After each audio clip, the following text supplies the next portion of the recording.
Beleza, vamos começar logo, né? O pessoal vai chegando aí. Então, boa tarde para vocês que já estão aí. Vamos lá, né? Hoje a gente deve fechar essa unidade 6. A gente vai falar do capítulo 10 hoje, né? Que é a continuação ainda da dinâmica de rotação, tá bom? Bom, a gente no final vai falar algumas coisinhas, né? Sobre como é que vai ser essa semana e esse final de semestre. Então, eu vou deixar os recados para o final, mas né, qualquer coisa vocês perguntam também.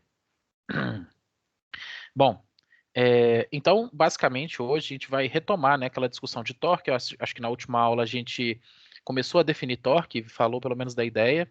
Então, hoje a gente vai, a partir daí, ver como é que funciona essa grandeza para a dinâmica de rotação, e estudar a segunda lei de Newton e tudo mais, e também a conservação de momento. Né? A conservação de momento agora é o momento angular, e as consequências dele para, por exemplo, né, solução de exercícios e outras coisas mais fundamentais também que dependem dessa conservação.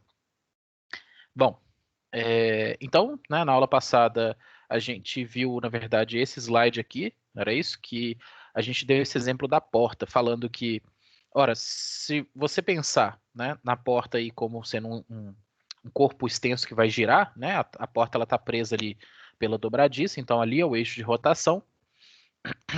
E se você pega essa porta pela maçaneta, puxa ou empurra essa porta, ou seja, exerce uma força sobre a porta, é, o torque é o resultado da multiplicação mesmo do produto entre a distância, né, esse R que é a distância do eixo de rotação da dobradiça até a maçaneta, ou seja, também justificava aí o porquê que você normalmente coloca as maçanetas o mais distante possível do eixo, né, porque você quer aumentar o R para que você aumente o torque, tá bom?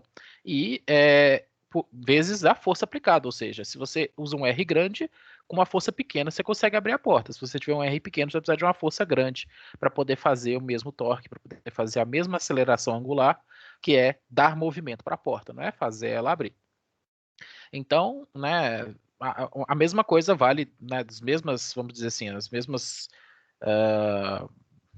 qual que é a palavra? Vamos dizer assim, as mesmas condições. Não era bem a palavra que eu estava pensando, não. Mas as mesmas condições para translação vale para rotação. Se você tinha na primeira lei de Newton que um objeto estava em repouso, ele deveria continuar em repouso, a menos que uma força externa age sobre ele, na rotação não é diferente, certo? Um objeto está em repouso, ele também continua em repouso, a menos que um torque externo haja sobre ele. Então, se não tiver um peteleco, uma força para fazer ele girar, ele vai continuar parado. Ou ele vai continuar girando em velocidade angular constante, que é, por exemplo, o que acontece com a Terra ou a Lua, né?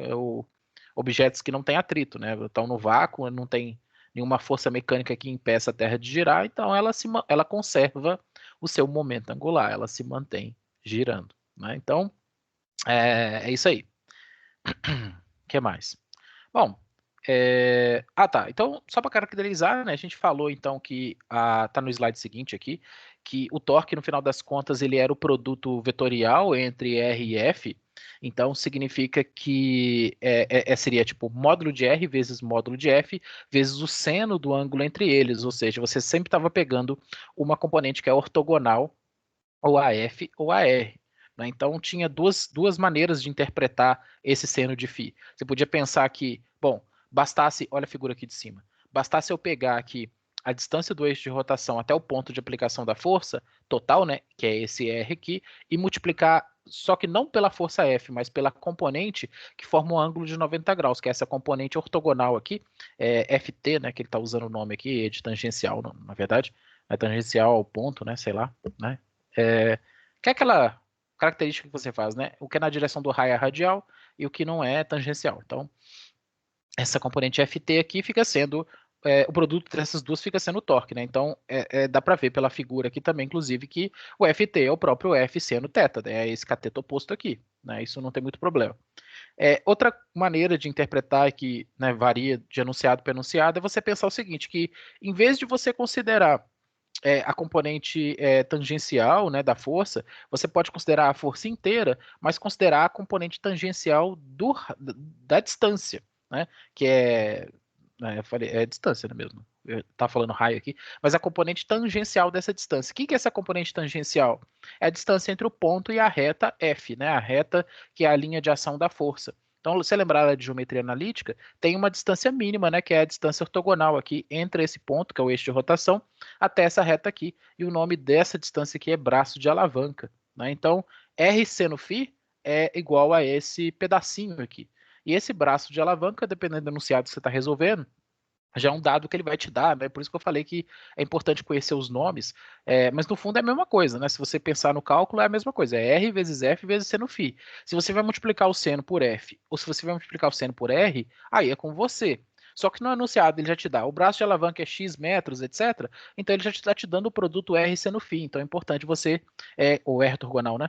É importante você conhecer a linguagem para não se dar mal aí. Então, eu acho que a gente até tinha comentado isso, mas faltou fazer esse exercício aqui, que é o 10.4. Então, vamos começar por ele, rapidão aí, acho que em 3 minutos, 3, 4 minutos a gente faz ele, e aí a gente segue, né, para a sequência de hoje aí. Então, olha só, o 10.4, né? Ô, gente, alguma pergunta de torque aí, tá tudo bem? Qualquer coisa vocês comentam, tá? Mas vamos lá. Bom, deixa eu fazer um esboço desse negócio aqui, aí a gente muda para minha folha. Ele deu uma roda, né? Deu uma roda com raio R aí, então conhecido, um raio R. Bom, o lance é que ele colocou 3 vetores no desenho. Ele colocou, vamos chamar de F1 aqui, F2 aqui assim, e um F3 bem tangente aqui. Isso é importante, né? Então deixa eu anotar aqui o que eu estou chamando de F1, F2 e F3. São os módulos que ele deu ali, 11,9, 14,6 e 8,5. E a pergunta, né, que ele quer saber qual que é esse ângulo a 40 graus. Ele quer saber qual que é o torque resultante que essas 3 forças produzem sobre a roda. Então, a maneira de calcular isso bom, essencialmente é aquela substituição matemática, né, que a gente estava vendo ali agora há pouco, mas tem uma estratégia que você pode usar, né, em termos de raciocínio, de pensar qual que é a contribuição de cada torque em movimento, e isso facilita um pouco as coisas para você entender como é que você trabalha com esse produto vetorial, porque o torque ele é um vetor que sai do plano, aquele negócio da regra da mão direita, enfim, tem jeito mais fácil de pensar, né? Então, do que ter que fazer esses cálculos de geometria analítica, né? Então é mais ou menos essa a ideia. Professor, Oi, diga. essa força aí de 11,9, ela não vai produzir nada sobre esse corpo, não vai? Porque ela está apontando para o centro. Pois bom, já entrando no mérito da questão, você tem toda a razão. O torque dela vai ser 0, né? Para a Porque gente desconsiderar ela, então, para fazer o exercício? seria uma coisa do tipo. Quer ver? Talvez o melhor jeito de escrever, deixa eu colocar meu papel aqui pra gente. Vocês estão vendo aí? Ainda não. Agora sim. Beleza. Então, olha só. Essa força, né, igual você falou, a F1, ela tem uma linha de ação que passa pelo centro, pelo eixo. Então, se a gente pegar e pensar assim, qual que é o braço de alavanca de F1? Bom, vai ser 0, né? Porque não vai ter distância entre o R e o F. Ou seja, o torque gerado por ela, porque ela não é capaz de gerar essa roda nem para o sentido horário, nem para o sentido anti-horário. Ela empurra a roda para baixo, mas ela não consegue fazer essa roda girar, entende? Então o torque dela é 0. O raciocínio seria mais ou menos esse.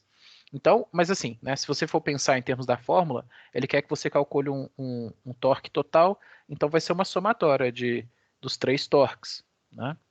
E então, essencialmente, o que você tem que fazer aqui é aplicar várias vezes a mesma fórmula, né? Vai ser R1 vezes F1 vezes o seno de φ1, por exemplo, né? Que é o primeiro. Aí, igual você olhar aqui, você tem os módulos, certo? Você sabe o R, você sabe o F. Mas qual que é o ângulo entre eles? É aí que entra. Ó. Se você olhar para o desenho, né, de um, o que você vai observar para os dois vetores? Deixa eu mudar de cor aqui. Você vai ter um vetor F1 para baixo, não é isso? Pelo desenho ali. E vai ter o vetor R1 para cima. Então, o ângulo entre esses dois vetores, que é 180 graus, bom, quanto que vai dar o seno deles? Ou seja, chover uma olhada a partir desse ponto, né? Justamente você mostrar que, né, independente do caminho que você seguir, a resposta tem que ser a mesma, né?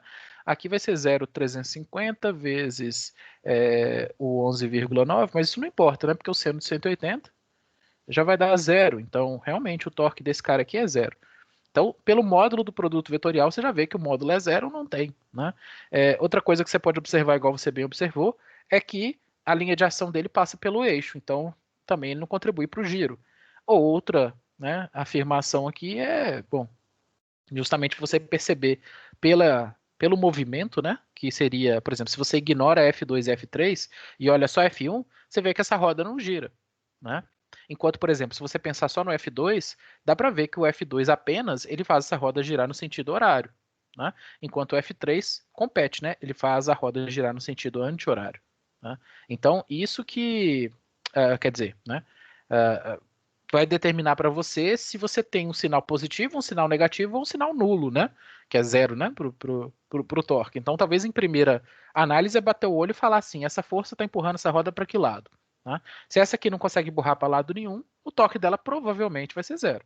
Né? O resultante provavelmente parece que vai ser para a direita, né? Aí de fato a gente tem que calcular para saber, porque aí depende, né? Porque você vê, aqui o módulo é maior, né? Então a tendência é que ela vença, né? Só que como tem esse ângulo, aí tem o seno, tem que desempatar, né? Tem que ver. Esse ângulo ele é sempre tomado entre o vetor raio E o vetor força. e o vetor força. Isso. Então, nesse caso aí, o ângulo tá certo, né? Ele não deu nenhum, tipo assim, ângulo errado, só pra gente Exato. pegar Aqui ele não, já né? te deu realmente o ângulo entre R e F, você tem razão. Só que o cuidado que você tem que ter é que, como é um produto vetorial e a fórmula é R, VEC F, a ordem dos fatores altera o produto, tá? Então, o ângulo é entre R e F, só que você está indo de R para F. Pra você saber quem que é um ângulo positivo, negativo, entendeu? Então tem essa ideia aqui ainda. Mas, obviamente, né, a regra da mão direita resolve esse problema. Nesse caso, tem que ser de R para F. Isso. Né? Então, tipo assim, quando faz no anti-horário que é positivo, né? Agora, Perfeito, é quando é isso no mesmo. sentido horário, é negativo. Então, nesse caso aí, vai ser seno de menos 40? É isso. Uhum. Ah, Só que, então assim, ou seja, ele quase deu a informação, mas de novo, o sinal você poderia buscar por outras maneiras, tá? Porque você pode usar a regra da mão direita. Inclusive, é o aconselhável, para você não ficar muito bagunçado com essa história. Né? Eu acho que, pelo menos, o que eu vejo mais fácil é fazer o seguinte, ó. Primeiro, você calcula o módulo. O módulo está aqui, né? É RF seno. Então, vai ser 0,350 vezes o 2, que é 14,6, vezes o seno do ângulo entre os dois vetores, que é 40. Tudo bem. Isso aqui é só o módulo, não é o sinal ainda. Vou pegar minha calculadora aqui. Então, só o módulo vai ficar 14, né? Módulo, pensando assim, né? Uma grandeza positiva, por isso que eu tô falando. Então vai ser 3,28, tá? Então 3,28. A unidade de torque é Newton metro, tá? É Newton vezes metro, assim. Agora você vai olhar se esse torque é positivo ou negativo, você depende da regra da mão direita. Então olha os vetores que você tem. Você tem, no caso do 2 aqui, você vai ter um R2 para cá e vai ter um F2 para cá. Estou desenhando eles no mesmo ponto aqui para ficar negativo mais é para fácil de. dentro do papel e positivo é na minha direção. É isso, exato. Então, como olha só, você está fazendo de R para F, olha a direção dos dedos, né? Se você for usar a regra da mão direita. Você vai colocar seus dedos na direção do R e girar na direção de F. Isso vai dar o dedão para dentro do papel. Saca? Então daqui você percebe que o sinal é negativo, né? O giro é horário. Né? Então, né, ou seja, se você for pensar não no módulo, mas no vetor, o vetor vai ser menos 3,28. Né? Então o módulo não tem sinal, mas o vetor tem. Né? Ele pode ser positivo ou negativo aqui em termos de giro. Né? Isso seria menos 328 na direção Z. Né, se eu for completar aqui todo o vetor, né, sendo o papel XY, Z é a direção que sai do papel. Tudo bem com isso aqui, gente? Não é novidade, não, né? Quer dizer.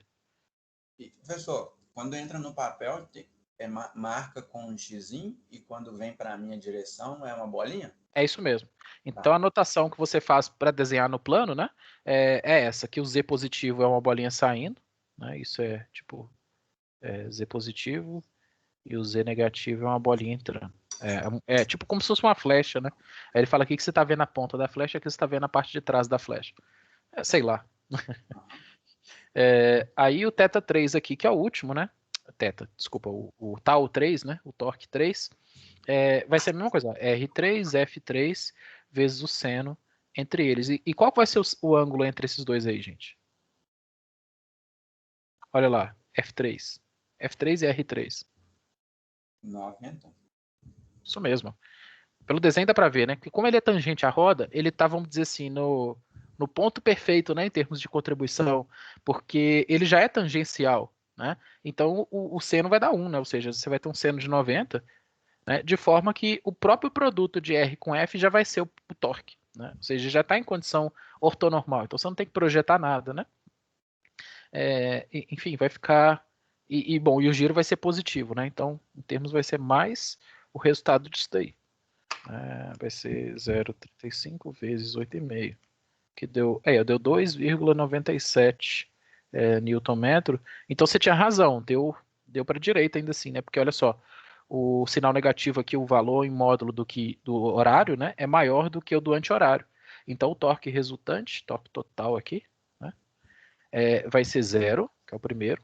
O outro vai ser menos 3,28 mais 297.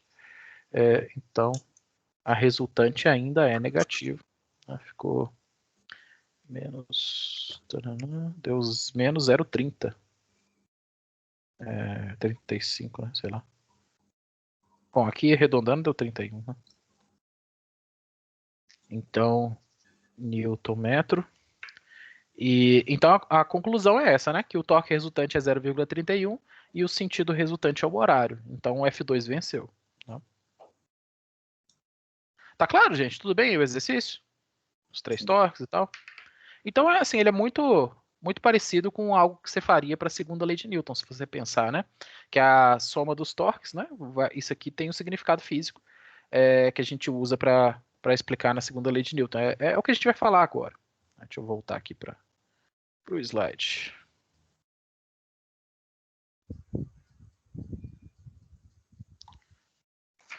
Bom, então é isso aí, ó. Né? Basicamente é você imaginar. Bom, seguindo aquela sequência de analogias, e hoje eu vou trazer para vocês a tabela para a gente ver completo, né? Quais grandezas da translação se relacionam com as grandezas de rotação. Mas a gente tem aí, na translação, a segunda lei de Newton dizia que a soma das forças era igual a massa vezes a aceleração, e você quer que a soma dos torques, né, o torque resultante que a gente viu ali, seja igual a massa na rotação, que é o momento de inércia, né, seja igual a I, vezes a aceleração da rotação, que é a aceleração angular alfa. Tá? E dá para mostrar para uma partícula, né, que é esse desenho aqui do lado, que né, dá para você converter facilmente, né, de uma fórmula para outra, só substituindo as grandezas. Você pegar aqui que o torque resultante, obviamente, vai ser a força tangencial, né, aplicada numa certa massa vezes aceleração tangencial, ou seja, se você pega só essa direção onde você tem de fato torque, você tem contribuição, é só você imaginar que a aceleração que seria na direção radial aqui, no nosso desenho, FR, ela tem translação, ou seja, a FR é capaz de deslocar a massa, né, para longe desse raio de rotação, etc., né? Esticar ou puxar esse raio, mas não é capaz de gerar torque, não é capaz de fazê-la girar. Então essa componente aqui ela é desprezada na rotação, né? Como a gente viu anteriormente. Então, se pegando só o FT e olhando a segunda lei de Newton em cima disso, você consegue chegar sem muito problema, né, na mesma relação que a gente tinha. Só a gente fazer aquela substituição da variável linear para angular, né? Em vez de AT, você vai escrever alfa R, igual a gente viu na aula passada, ou retrasada, né? E pronto, você vai conseguir chegar na mesma conclusão. Se você lembrar que massa vezes distância ao quadrado é a mesma coisa que o momento de inércia. Então, é só para mostrar que, né, de modo geral, quando você tem várias forças, ou mesmo quando você não tem partículas, você tem corpos, né, ainda vale a mesma expressão. A soma dos torques é igual a I vezes alfa. Né? Então, deixa eu ver o que a gente tem aqui. Eu acho que. Ah, tá, a tabela. Então, para mostrar para vocês um pouquinho, né, de tudo que a gente já viu em termos comparativos, dá para você, né, traçar analogias, né, desde a translação, né, ou seja, a posição, a grandeza análoga na rotação, fica x aqui, o θ aqui é o v vira o ômega, o a vira o alfa, e assim vai. Né? Então, outros, né, que estão descritos aqui, e no final das contas a gente está avançando por cima deles, né? Uma vez que a gente, por exemplo, já sabe que a força análoga é o torque, então você pode imaginar que o trabalho na rotação vai ser a integral do torque ao longo do deslocamento angular. Do mesmo jeito que o trabalho antes era a força ao longo do deslocamento, né? A integral de f dx vira a integral de tal dθ, tá vendo? E aí vai, né? Potência também, mesma fórmula. Teorema do trabalho ainda é a mesma coisa, né? Tem que ser. E, bom, né? Com isso também, pensando, né, nessas analogias, dá para já conseguir fazer vários exercícios. Acho que na sequência aqui tem um exercício, é o 10.9. Vamos fazer ele rapidão, né?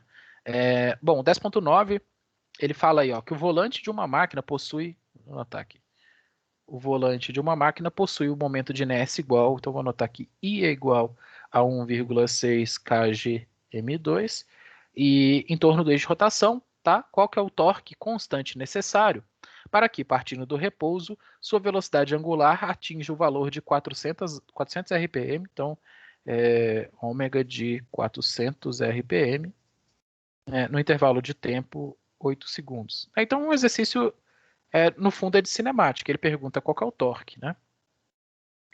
Bom, então com o que a gente já tem na mão, e se você pensar ali em termos da tabela, né? Ele basicamente te deu a massa, né? O momento de inércia. Ele perguntou a força para que, partindo do repouso, a velocidade atinja um valor num certo tempo. Então não é um exercício tão diferente do que a gente já resolveu antes, né? Em termos de cinemática. Só você ver aqui, quer ver? Vamos para o papel rapidinho. E olha só.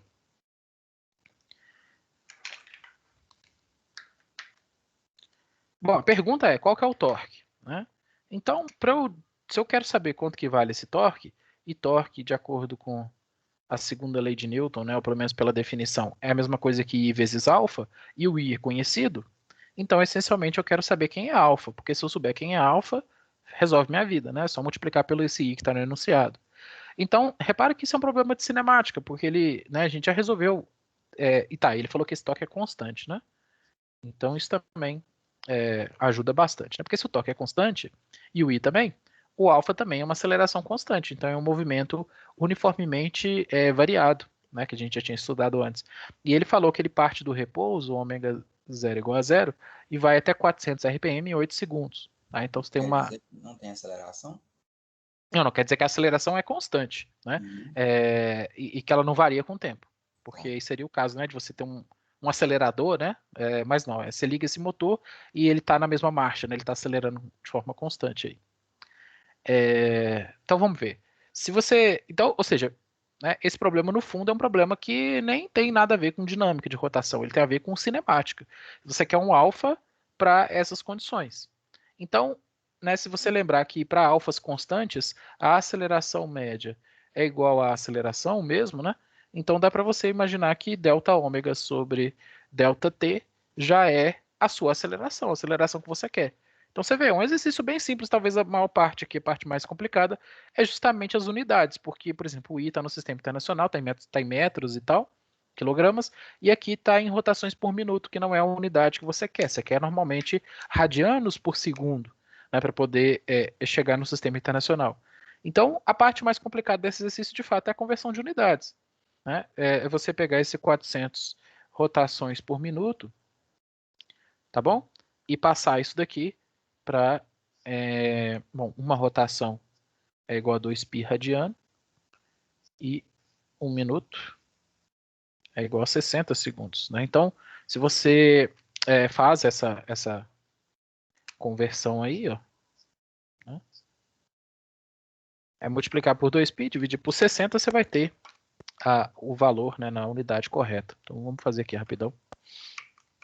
400 vezes 2π dividido por 60. Então, deu 41,9 arredondando. Então, 41,9 rad por segundo. Então, isso já me deixa próximo de resolver meu problema, né? Porque eu sei que a aceleração média é igual à instantânea, no caso do torque constante, tá bom? Então, isso me evita de fazer derivadas, integrações, sabe? Fica um exercício simples por causa disso. Fica parecendo um exercício de ensino médio. Então, vai ser aqui, ó, final, 41,9 menos inicial, que é zero, dividido por 8 segundos. E essa taxa aí vai ser a aceleração. Então, dividir por 8 deu 5,2. Deixa eu arredondar isso aqui. 41,9 dividido por 8. Pode ser 5,2 mesmo. Vai ficar 5,2 rad por segundo ao quadrado. Tá? Bom, matou já, né? Então o torque, pergunta, né? Resposta aí que ele quer. Vai ser, bom, o torque constante vai ser 1,6 kgm2 vezes 5,2 radianos por segundo, né? Então, isso vai dar 6 vezes 5,2 dá 8,32. Bom, aí se você pensar que massa vezes aceleração vai ser kgms2, isso é igual a Newton, né? E sobrou um m aqui, vezes metro, que é a unidade. Bom, radiano, não, ninguém liga para ele. Então vai ser 8,32 Newton metro, tá? Que é o que você esperava mesmo. É um exercício bem fácil esse aqui, né? Só para lembrar, talvez que a própria definição de torque, né? Esse I alfa aqui, já resolve problemas. Igual quando você sabia que F era igual a MA, se te pedisse o A e soubesse o M, você resolvia, né? Então, é isso. Bom, tudo bem com 10.9 aqui? Tudo. Vamos seguir. Chat aqui. Não, meu chat tá travado, não. Vocês que estão caladinhos mesmo. Então tá bom. Eu te respondi, você ouviu? Eu vi. Não, é porque hoje você tirou no palitinho, Arthur. Hoje você interage com o professor, né? Vocês ficam revezando Por aí. aí. Se não demorar muito, daqui a pouco eu tenho que ir. A Tá aula vendo? vai ser rápida, ó. Uai, tem mais duas coisas, na verdade, a gente deve acabar. Bom, né, ou seja, a primeira dessas duas coisas que está faltando é essa questão do rolamento, né, que a gente vai fazer um exercício para poder explicar isso daí. Travar também, né? Que o meu dano não é pra travar, que você tá doido. Né? Bom, Assistir aula, eu vou assistir gravado. eu tô ligado, realmente, assim, se Tá trava, tudo até o bem. meu às vezes trava aqui, imagino de vocês aí que tá pela rede, né, depende da internet. Mas, olha só, esse rolamento, né, é o primeiro dos movimentos combinados que a gente estuda. Então, é só para dizer que, né, eu acho que a conclusão importante dessa história, que eu acho que eu não sei se eu já falei, mas eu acho que é importante reforçar agora, é que é o seguinte: para que você estuda rotação de fato? Né? Porque a rotação é uma condição específica de movimento. Né? Você tem um movimento que. Translação, né, aquele que vai de A até B, e tem a rotação, desculpa, que é girar em torno de um eixo.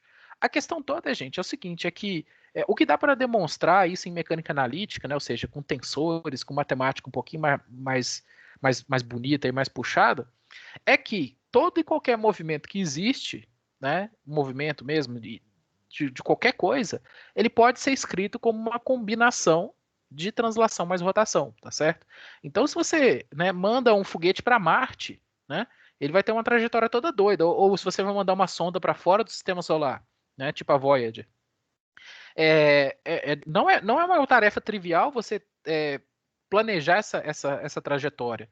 Né? E quanto mais você pensar em termos, né, de qual que vai ser o momento angular, qual que vai ser a rotação que ele vai ter em cada instante do intervalo, porque, né, mesmo, não sei se vocês chegaram a ver isso na época, porque foi até divulgado bastante isso na imprensa quando o Elon Musk mandou o carro dele, o Tesla dele, né, que foi até bastante criticado na época por causa daquela questão de que a fábrica não estava conseguindo entregar os carros e ele estava jogando outros para o espaço, né? Mas enfim, ele colocou o carro dele em direção à órbita de Marte.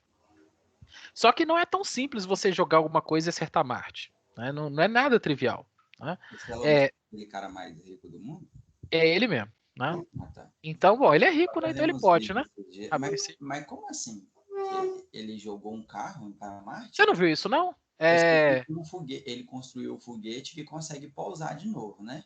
É isso, tá. Mas aí o que ele fez? Ele estava mostrando as capacidades que ele tem as duas empresas, certo? A do carro elétrico e essa do SpaceX, que lança os foguetes aí. Aham. Só que aí o que acontece? Para poder testar o Falcon 9, eu acho, na época, que era o foguete, esse foguete, agora ele já está com outros, né?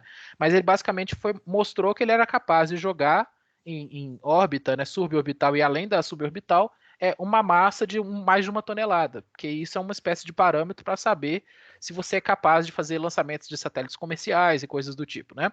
Aí a carga que ele usou foi um carro. Ele pegou o carro dele mesmo, pessoal, colocou no foguete e mandou, né, para poder fazer um lançamento. Beleza. Depois você olha no YouTube, poxa, você vai ver esse vídeo aí. Mas, e aí o carro, aí o foguete foi para Marte, pousou em Marte, deixou o carro lá? Não, não, não. O foguete ele só foi até a órbita, ele empurrou o carro na direção de Marte. Então a questão é, como é que você sabe, né, a pergunta que eu estava colocando, como é que você sabe que se o peteleco que eu der aqui, na hora certa, no momento certo, vai fazer com que esse carro chegue em Marte daqui a sei lá quantos anos, né? Então, esse tipo de cálculo é não trivial, e ele só é possível quando você estuda o movimento integral, né, que é a soma da translação mais a rotação. Então, quando você está, né, eu estou tentando justificar, por que que a gente dá tanta atenção para a rotação? É porque a combinação das duas coisas, né, a translação mais rotação, é, vira o movimento integral, o movimento total, entende? Então, qualquer movimento de qualquer coisa mais complicada que seja mandar um carro para Marte, por exemplo, pode ser descrito como uma sucessão de translações mais rotações, entende? Tá. Então, Só esse que é o raciocínio. para entender, ele tá usando um foguete como uma arma e o carro dele como uma bala e tá dando um tiro para Marte. Perfeito, é isso aí. O carro Né? dele bate em Marte, o carro dele vai explodir na hora de chegar, é tipo isso? Na verdade, sim, né? Ninguém pensou nisso. Mas ele não colocou a órbita de colisão com Marte. Ele colocou a órbita para chegar, tipo, né? Se, né? Assim, vamos dizer assim. É uma simulação. Então, no fundo, como é distante e o carro não tem condições de manobrar, né? Igual um foguete teria, não dá para ele afirmar que o carro vai pousar em Marte, né? Vai chegar em Marte. Mas ele colocou em rota de colisão com Marte. Né? Então, eu acho que o objetivo dele, né, etc., é fazer o carro passar em regiões conhecidas para conseguir fotografar o carro daqui a alguns anos. Né? Igual ele foi fotografado uma vez já, depois que ele saiu. Ele estava na metade do caminho e a tinta do carro era vermelha, ela já tinha quase toda soltado do carro, por causa da radiação solar, né, o vento solar. Ele arranca as partículas da tinta, sabe? Isso acontece até com os foguetes. Assim, que já são pintados para proteger disso, né? Só que nos carros, né, a tinta nossa comum não tem proteção contra a radiação, né? Entendi. O Então, carro, então, o carro ainda tá viajando para lá ainda? tá viajando para lá ainda, já tem alguns anos que ele saiu. Mas Sério? é porque ele saiu com uma velocidade assim, né? Baixa comparado de um foguete que né, tem muito mais combustível do que o Falcon 9 e tudo mais. Então, Entendi. E o carro tá a velocidade que o carro tá é uma velocidade constante, né? Não é constante, acelerada, sim. não, Né, né? ele está no vácuo, então, se eu não me engano, Entendi. ele foi lançado daqui a 27 mil quilômetros por hora, alguma coisa assim. Nu! E É, até agora não chegou? até agora não chegou, filho, é longe. 27 mil quilômetros por hora? Se eu não me engano, é isso. Eu não sei agora se era metro por segundo ou quilômetros por hora, mas era um número meio, né, grande, assim. É, Depois dá para você ver tudo isso. Tem um vídeo, eu posso te mostrar no final da aula aqui. Que tem um lançamento, então dá para você ver certinho, sabe, o momento que o carro vai e vai embora, né? Porque tem câmeras e tal filmando. Né? Aí ele, por conservação de momento, né, ele sai do foguete com uma certa velocidade um pouquinho maior do que o foguete tinha no momento, por causa da separação entre as duas massas. É tipo aquele exemplo que a gente fez que você deu, né, da arma e do projétil, né? O foguete sofre um recuo porque ele joga a massa para frente, né? E o carro sai com uma certa velocidade que ele tinha, mais pelo impulso da separação, né, do estágio, né, que era o foguete carro lá. É a entrega da carga. Beleza. Deixa eu voltar para o rolamento aqui. Então, só para dizer, né, o rolamento ele nem de longe como é que fala? É um movimento tão complicado assim. É a combinação mais simples que você pode imaginar de translação mais rotação, que é, por exemplo, quando a roda do carro, a roda da bicicleta está se deslocando, tá bom? Então, se você imaginar esse movimento, o que está acontecendo com ele? Quando você está pedalando, quando você está numa bicicleta ou quando você está dirigindo, o que vai acontecer? A roda vai girar e o eixo também vai se deslocar, porque seu carro vai para frente, sua bicicleta vai para frente. Então, é um movimento, essencialmente, que o eixo se move, né, de forma... Não vou falar uniforme, porque depende da velocidade de rotação, mas ele se move em conjunto com a roda, não é isso? Porque ele se move o tanto que a roda se desloca. Então, a cada volta que a roda dá, a cada perímetro, né, o eixo vai estar 2πr na frente, se você imaginar. Né? É isso que acontece. Se você colocar uma marcação, igual está nessa figura aqui, né? Se você marca esse ponto P aqui, ó, e olha o movimento em relação a esse ponto P, você vai ver que nessa distância P aqui, ó, a roda girou um arco S. Né? Ou seja, toda vez que a roda der uma volta completa, um certo 2πr, né, que depende do raio da roda, o carro ou a bicicleta vai ter deslocado 2πr de eixo a eixo aqui, né, no espaço. Né? Então ele vai ter andado uma volta para frente também, isso considerando que não teve derrapagem, né? Ou seja, que a roda não girou em falso aqui. Então, se a roda não girou em falso e nem escapou, sei lá o que, né? Então, todos os pontos de contato dessa roda com o chão vão ser um ponto futuro, né? Para a posição do eixo também. Então, tem uma ligação entre o deslocamento angular e o deslocamento linear do conjunto, que é justamente o que está expresso nessa expressão aqui de baixo, né? Se você deriva esse S θr aqui em relação ao tempo, você sabe que ds dt acaba sendo igual à velocidade do centro de massa, que vira o ômega-r, que é a mesma velocidade, ou seja, linear, né, da borda aqui. Então, tem duas maneiras de descrever isso. Né? A primeira é você fazer essa derivada em relação ao tempo de S θr e mostrar que a velocidade do centro de massa fica sendo igual a ds dt e o ômega é igual a dθ dt. Então você tem duas fórmulas diferentes, né, para calcular a mesma coisa. Tá?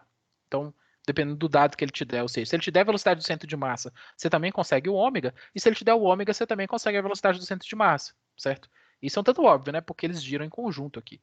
E a outra descrição, que é um pouco mais intensa matematicamente, está no slide seguinte aqui, ó, mostra que se você fizer uma substituição e estudar o movimento dos raios, né, o movimento da roda em relação ao ponto de repouso, que é o chão, você vai conseguir ver o seguinte, que as velocidades lineares são bem distintas. Né? Na base, ela vai ser sempre zero, no meio ela vai se mover com a velocidade igual à velocidade do carro, que é do centro de massa, e no topo ela vai se mover com 2 vezes a velocidade do centro de massa. Então, é um fenômeno que você consegue ver em fotografias. Né? Se você pegar e tirar a foto de uma pessoa andando de bicicleta, você consegue perceber que os raios da bicicleta, né, porque ela é raiada assim, fica fácil de ver, da parte de baixo eles estão menos borrados do que a parte de cima, porque a parte de cima se move mais rápido do que a parte de baixo, em relação a um referencial que está, ou seja, a pessoa que está tirando a foto está em repouso, né? Se ela estiver andando junto com a bicicleta, não, porque ela vai ter a mesma velocidade desse meio aqui, aí os raios vão ter a mesma velocidade em cima e embaixo. Mas se você tirar uma foto, você está no solo, e em referência do solo você tira uma foto, você vai conseguir, depois você olha no Google aí, você vai conseguir ver que os raios de baixo estão eles estão estáticos, né? Eles estão bem menos borrados do que os de cima, que estão com uma velocidade maior. Né? Então é um efeito, né, que tem a ver com essa segunda descrição aqui, que é em relação ao solo, o movimento da roda pode ser estudado dessa forma aqui. Tá bom? Então é um pouco diferente, né, da descrição em relação ao eixo. Em relação ao eixo, você sabe que a parte de cima está se movendo para a direita e a parte de baixo está se movendo para a esquerda. Mas se você pensar no ponto de contato, né, em relação ao solo, tudo está se movendo para a direita, só que os pontos de cima se movem mais rápido. Né? É como se essa roda estivesse tombando, né, nessa direção aí. Assim, é a mesma coisa, né, em termos de movimento, só que em termos matemáticos você tem diferenças, né, em termos de descrição mesmo dos efeitos. Bom, com tudo isso, né, só para colocar que uma coisa que você consegue definir, por exemplo, a partir dessa coisa do rolamento, essa característica do rolamento, que é esse movimento combinado da rotação com translação, é uma energia cinética completa, né? Uma energia cinética de rolamento. Vai ter as duas coisas, pensa bem. Você tem uma energia, tem uma demonstração que você pode usar usando a segunda descrição e o teorema dos eixos paralelos para mostrar que dá para você aplicar essas condições nessa equação e deduzir a energia cinética do rolamento. Mas, né, pulando as deduções, você vai ficar com uma energia cinética K aqui, ó, que é igual à parte de rotação, que é meio do I do centro de massa vezes ômega ao quadrado, é meio de ômega 2, que você já sabia mesmo, mais meio de mv ômega 2. Nossa, ômega. Meio de mv2, né, que é a energia cinética de translação do centro de massa. Então, a consequência está aqui, né? Um objeto em rolamento, ele tem duas energias cinéticas. Tem duas parcelas, né? Tem a parcela da rotação, que é o meio de ômega 2, e tem a energia cinética de translação. Então, por exemplo, se você está fazendo um problema agora que é um pouco mais cuidadoso, que é, por exemplo, o movimento de um carro, agora para você calcular a energia cinética do carro, você tem que ter mais cuidado quando você for resolver esse problema. Porque se o carro tem rodas e as rodas têm um certo raio conhecido, um momento de inércia conhecido, uma massa conhecida, e elas estão girando, a energia cinética total, por exemplo, o potencial químico que está no motor do carro, quando você acelera o carro, ele não vira meio de mv2, ele vira meio de mv2 mais 4 vezes meio de ômega 2, porque você tem 4 rodas para girar. Então, a energia cinética ela também é absorvida pela rotação, entende? Então, o rolamento, no fundo, é uma combinação, mostra para você que esses, né, movimentos que a gente estava descrevendo antes, por exemplo, como o movimento de uma partícula, se você substituir o carro para um ponto, você vai usar só meio de mv2. Mas agora, se seu carro tem rodas, né, e 4 rodas, e essas rodas giram, tem massa, tem raio, então significa que você tem 4 energias cinéticas de rotação para abastecer também, tá certo? Então, estão entendendo a diferença? Antes você fazia um modelo bem mais simplificado e tinha uma resposta mais ou menos correta. Só que a questão é que aquela velocidade que você obteve antes não é igual à velocidade do carro. Por quê?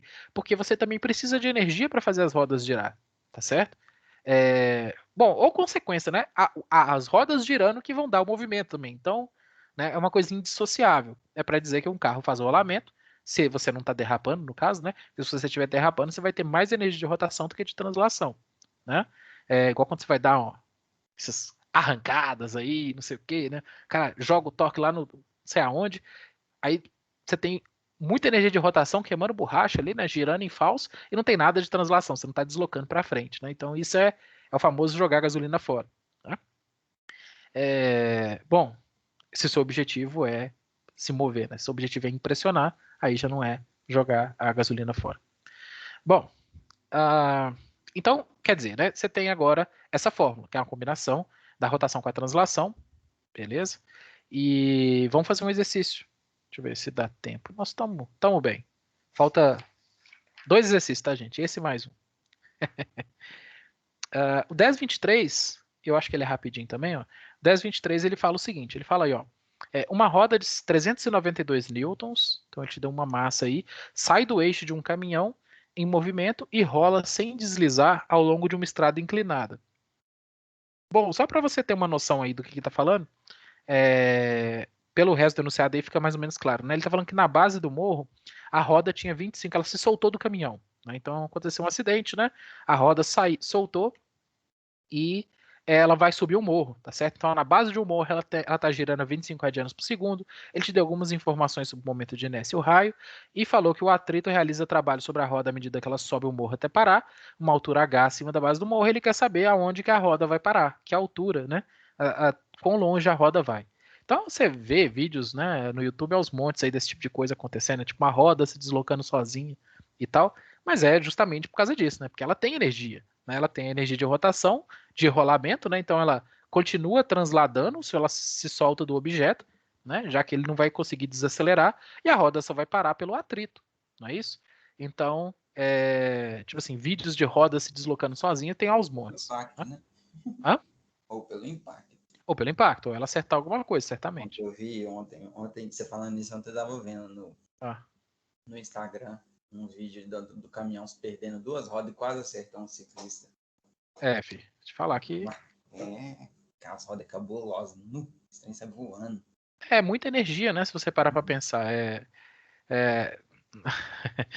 Se você olhar, né, dá para calcular, né, quantos joules você tem em termos de impacto, né? Joule é uma medida universal, né? Tipo, se é um soco, se é uma bomba explodindo, se é uma roda te acertando, energia é energia, né? Então, se aquilo pegar em você, ela vai causar os efeitos negativos que Sem se falar que espera, né? a sua energia que você tá vindo na direção contrária, né? Por exemplo, também, né? Ou seja, a velocidade relativa também influencia, né? É Porque é aquela coisa do impulso que a gente estudou também, né? Para zerar o seu momento, né? E você já vai ter um momento, sei lá, negativo, ele vai ter um momento positivo, então a diferença entre os dois para dar zero é muito maior, né? Ou seja, um impulso transferido ou um impacto é um tanto maior, né? Se você está indo na direção contrária. É tanto acidente que até hoje, tipo assim, como que eles não inventaram alguma coisa para resolver esse problema desses caminhões, né? Assim, vou te falar que assim, dispositivos de segurança, né, para a roda não sair, não são coisas exatamente novas, né? Por exemplo, na Fórmula 1, as rodas são amarradas, né? O carro ele quebra a suspensão todinha, mas a roda não sai voando, muito raro, porque ela tá presa por outro braço. Mas aí isso envolve, né, custo, né, de certa forma. Então eu não sei se os fabricantes de caminhão, por acharem que não é um, um tipo de ocorrência tão é, quando o carro de Fórmula 1 é frágil, né? Ele bater, ele vai quebrar a suspensão. Porque ele é feito sem redundância. Mas agora um caminhão, para talvez a suspensão quebrar e a roda sair, o pessoal acha que é tão improvável que não vale a pena investir nesse sistema de segurança. Mas o que a gente consegue perceber no fundo é que isso acontece, né? Então vamos anotar que o peso é 392. Ah, ela está girando aí. Então vou colocar um ômega zero, né? 25 radianos por segundo. Ele te deu o raio da roda. 0,6, né? Roda grandona. Para o eixo de rotação te deu a inércia, né? Inércia e do centro de massa é 0,8, mR2, né? Ou seja, é função. Bom, o raio ele te deu e a massa de certa forma também, porque ele falou que a roda pesa 392 newtons. Então, se eu dividir por 9,8, que é o que eu vou fazer, eu vou descobrir a massa. E ele falou outra coisa, falou que tem um trabalho negativo aí, né, um trabalho externo que é gerado pelo atrito de menos 2.600 joules. A gente já falou sobre isso, né, que é quando você tem uma força dissipativa, tipo atrito, ele vai fazer essa diferença aí.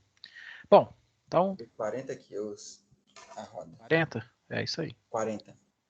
4-0. Então vamos. Então a massa aí, o Arthur falou, 40 kg. Com isso eu também já consigo calcular o momento de inércia. Então eu vou calcular ele aqui, ó. O I do centro de massa dessa roda vai ser 0,8 vezes o 40 vezes o raio da roda ao quadrado. Né? Então eu tô, né, se for olhar, né, se você olhar a fórmula lá, 0,8 não é nenhuma das fórmulas que tinha lá, né? Porque a roda ela é uma composição. Ela é uma parte que parece um disco, né? Na verdade ela é um anel, que é a parte de borracha, a parte de dentro pode ter raias e tal. Então você vê que o I do centro de massa dela não é exatamente igual a de um disco, né? É um pouquinho diferente. Por isso que é importante você integrar os formatos, né, para descobrir o valor exato das coisas. Então, vai ser aqui 0,6 ao quadrado, mas que bom que ele deu, né? Então vai ser 11,52. Deixa eu ver se essas unidades estão certas. Aqui é metro, quilograma, tá. Então 11,52 kgm2. Então tá bom, tá anotado aí o momento de inércia. Então, se eu quero resolver esse problema, eu provavelmente vou resolver por energia, né? Porque ele está dizendo o seguinte, que na base do morro, qual que é a minha energia potencial gravitacional? É zero, tá? Mas ele tem a energia de translação e de rotação, porque se ele tem essa velocidade aqui, ó, em radianos por segundo, e né, a outra expressão, né, que eu anotei aqui, o V do centro de massa é igual a ômega R, que estava no slide ali seguinte, então ele também tem uma certa velocidade linear, né? Então ele vai ter duas parcelas de energia cinética aqui embaixo, a de translação e a de rotação, e ele vai subir esse morro. Só que ele não vai subir esse morro, não vai ser toda a energia cinética que vai ser convertida. Isso, não vai ser toda a energia cinética que vai ser convertida em potencial. Você também vai ter, aqui em cima o K igual a zero, porque a roda parou, né?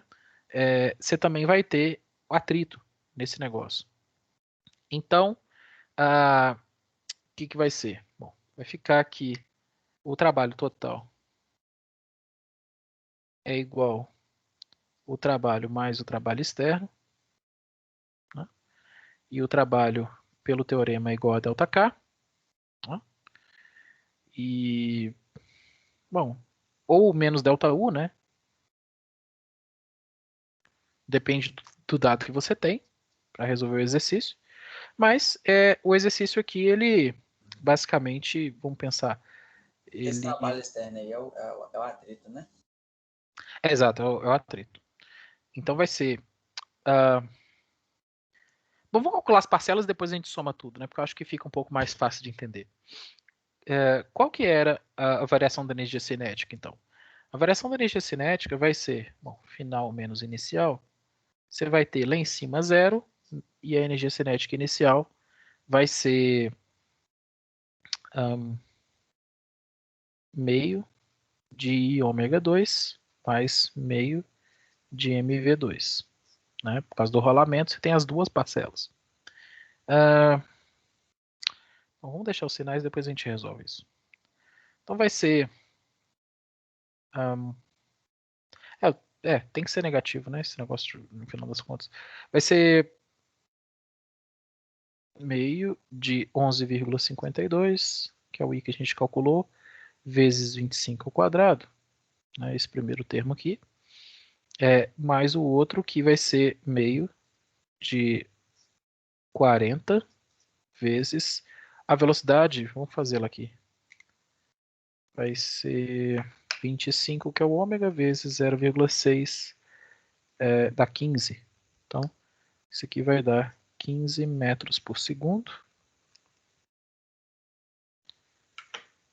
E pronto, você tem as duas parcelas de K. Como é que você encontrou esse V mesmo? Eu usei essa fórmula, né? Que é a condição de rolamento, que diz para mim que V é igual a ômega R. Só que o V é também a mesma coisa do V do centro de massa. Então, pela aquela consequência, né, que a gente viu lá no slide, como eles se movem juntos, tá bom? Ah, tá. Você fez 25 vezes 0,6. É isso. Tá. Então vai ficar 11,52 dividido por 2, mais 25 ao quadrado. Deu 3.600 certinho. 25 ao quadrado ou vezes 25? Vezes. Falei errado. Falei errado, mas fiz certo. Então vai ser aqui 3.600 joules. Então você vê, essa é a energia que está guardada na rotação, né? Essa aí é o que a roda transferiria para um ciclista no acidente. E 3.600 joules é muita coisa. Né? E a outra é a translação. A outra é a translação. Vai ser 20, né? 40 dividido por 2 vezes 15 ao quadrado. Então de translação já são mais 4.500 joules. Então a energia total armazenada na roda, você vê, não é só a velocidade dela, é também associada ao tanto que ela gira. Né? Então, no total aí você tem, para ser fornecido ao sistema, né, 4.500 mais 3.600 de energia cinética. Então esses 8.100 aí, eu vou ter que arrumar esses sinais, porque não tá muito satisfatório, não. Esses 8.100 são de energia cinética disponível para subir o morro. Né? A questão é que... deixa eu pensar aqui como é que a gente escreveria isso, talvez para ficar um pouquinho melhor. Seria alguma coisa do tipo assim. Né? A energia cinética que eu quero é o W total. Aqui esse amarelo, nem eu estou checando direito aqui. E o que eu tenho, né, de certa forma que eu substituí pelo teorema, é que o trabalho da roda mais o trabalho externo. Só que é melhor pensar da seguinte forma. Em vez de eu pensar no W total, vamos pensar em termos do... Porque eu tenho que trazer a variável que eu quero resolver. Porque como que eu quero resolver para H, eu preciso descobrir qual que é meu potencial final. É esse que é o problema aqui, né, no final das contas. Então, em vez da gente pensar na soma dos trabalhos, vamos pensar no seguinte, o que acontece com a energia cinética potencial? Então, a questão é, você tem 8.100 joules disponíveis para subir o morro. Só que você subtrai desse valor 2.600, né? Porque é a energia que foi perdida pelo atrito. Esse sinal é sempre negativo. Então, por isso que eu estou falando que esses sinais aqui eu acho que não vão ajudar a resolver esse exercício. Então, como é que eu penso aqui, que eu acho que fica um pouquinho melhor? É que é o seguinte, né? O que vai acontecer pro meu U, né? Pro meu delta U, então, no final das contas. Meu delta U, né? Se eu pensasse, né, que delta U mais delta K é igual a energia mecânica, então talvez seja a fórmula mais justa de você, a variação da energia mecânica, né? Seria uma forma mais honesta aí de resolver esse problema. E a variação da energia mecânica é igual ao trabalho externo, tá? Porque a energia mecânica se conserva a menos do atrito que vai embora, né, nesse problema. Então, porque a energia potencial ela não é dissipativa, ela é conservativa porque ela é gravitacional. Então, essa expressão aqui é um pouquinho faz mais sentido do que essa, porque essa aqui vai dar zero igual a zero. Né? Agora, se você pensar aqui em termos de ΔU, então, você vai ficar com a variação da energia mecânica menos ΔK. Né?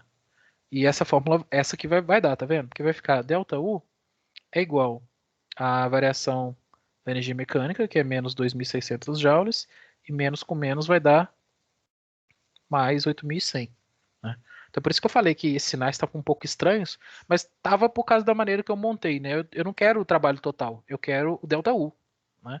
Então o trabalho total ele vai ser negativão mesmo, porque você perdeu energia cinética e perdeu por causa do atrito, mas, bom, tudo bem que você ganhou o potencial, então teria que somar o termo de qualquer jeito.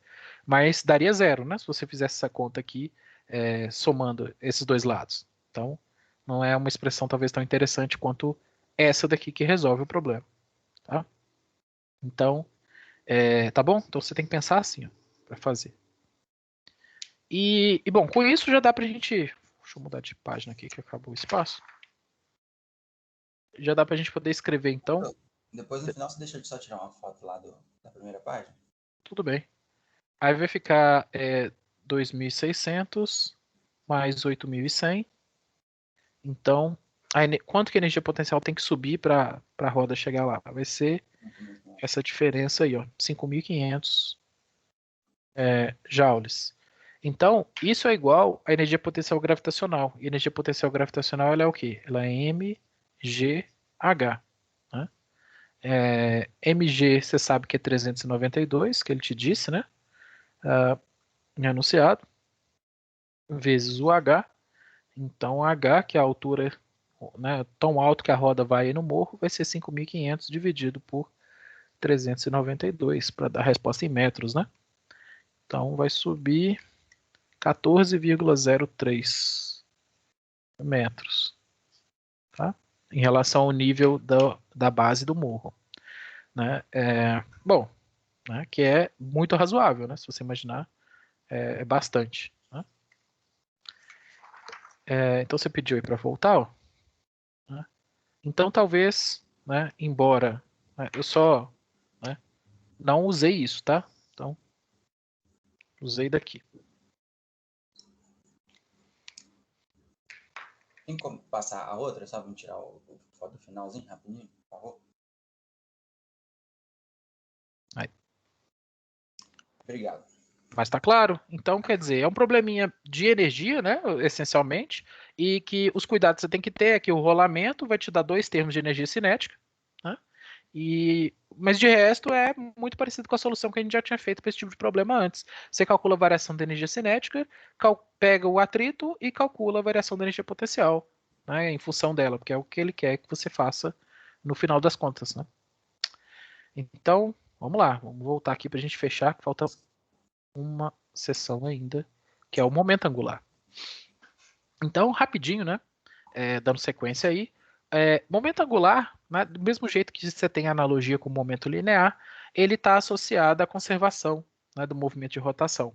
Então, eu vou, né, só para dizer que o momento angular ele é definido também, né, como ele é muito parecido com o torque, porque o torque, se você lembrar, ele é, né, um produto da força pela distância em relação ao eixo, enquanto o momento angular ele é o produto do momento em relação ao eixo. Então, em vez de R VEC F, fica R VEC P para o momento angular.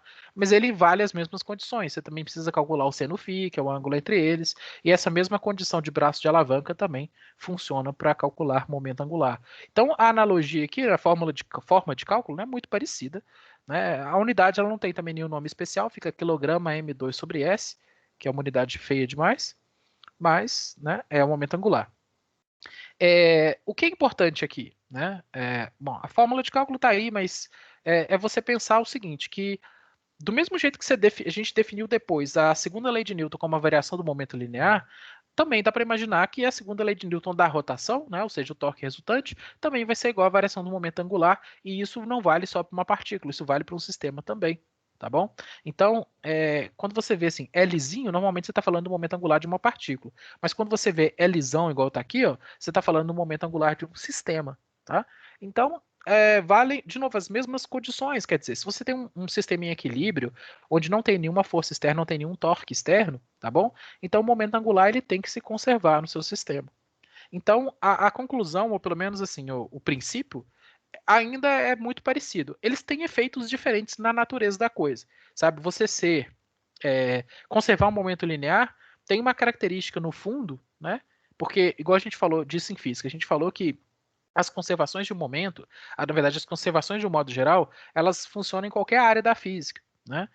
Funciona para termodinâmica, para eletricidade, etc, etc. E as conservações dos dois momentos, do momento linear e o momento angular, embora eles sejam parentes aqui, você fica tentado a pensar que eles são a mesma coisa, né? Eles são conservações diferentes a nível fundamental.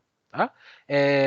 A conservação de momento linear, ela está ligada ao fato de que o espaço é isotrópico. Então, ele é uma propriedade do espaço. E o que é isotrópico, professor? Isotrópico é quando você não tem distinção, não tem diferença para cada uma das três coordenadas, tá? Então, você andar para x, para y, para z, se você vira a sua cabeça e olha para cada uma dessas direções, é claro que livre de forças externas, porque aqui na Terra o eixo z ele é muito importante, porque tem uma aceleração que te joga para baixo, né? Mas num espaço assim aberto, não tem diferença nenhuma das três coordenadas. E o que garante isso é a conservação do momento linear. E a conservação do momento angular garante, ou seja, o que isso está querendo dizer no fundo é que as leis da física valem para qualquer ponto do espaço, entende? Que o mesmo XYZ daqui é o mesmo XYZ de Marte, o mesmo XYZ de onde quer que o carro do Elon Musk esteja agora. Né? Então, as leis da física valem de forma igual no espaço para qualquer uma das posições. Então, ou seja, é um negócio bem interessante, né? Bem fundamental. E o momento angular também tem sua característica fundamental que está associada à conservação de energia, na verdade, a conservação da evolução temporal. Então é um negócio muito assim, né? Que mostra que se um objeto consegue se conservar girando, que seja, por exemplo, o momento angular da Terra, né, de um corpo, né, que dá para descrever pelas leis de Newton, ou seja, de um átomo, né, de um elétron que tem spin, né? Então o fato dele ter spin, que é momento angular conservado, tá bom?